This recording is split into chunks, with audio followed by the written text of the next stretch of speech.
Hi everyone, starving photographer here, coming to you from my home studio in Seattle. Where else would I be during these times, right?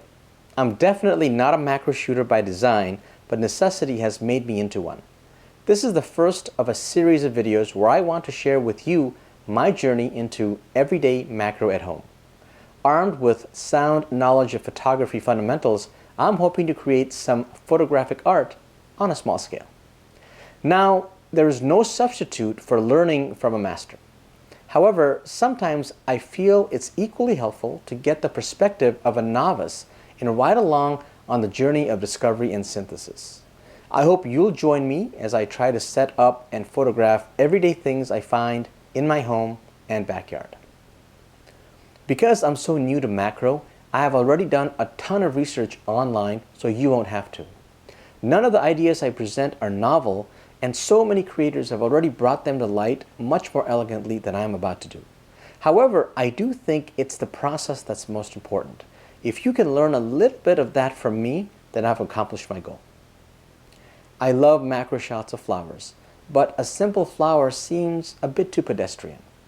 Recently, I discovered the magic of water droplet imaging. I'm not talking about taking pictures of plants with a bunch of water sprayed on it. I'm referring to shooting through a single or a few droplets of water to frame something special beyond it.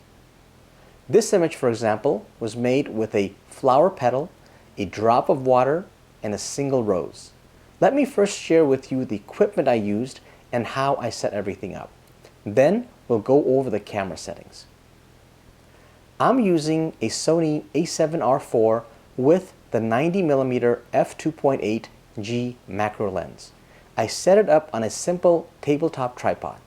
I took another tabletop tripod and put a lume cube as a single source of light.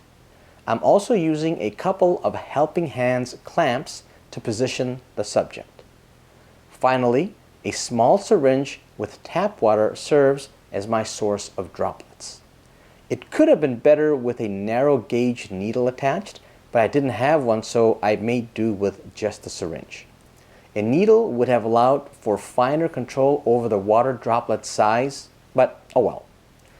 I've chosen to photograph the entire set in a light booth I had, but that's not necessary. Now for the setup. Position the flower and the petal about 6 inches or so apart. The helping hand clamps are, well, very helpful in achieving this. Carefully use the syringe to place a drop of water on the petal. Position your single light source such that most of the light falls on the flower and a small amount spills over onto the petal.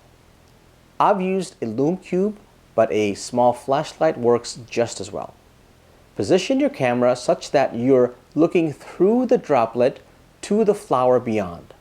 I found that f8 to f11 works best and helps avoid uneven softness of the flower caused by the shape of the water droplet.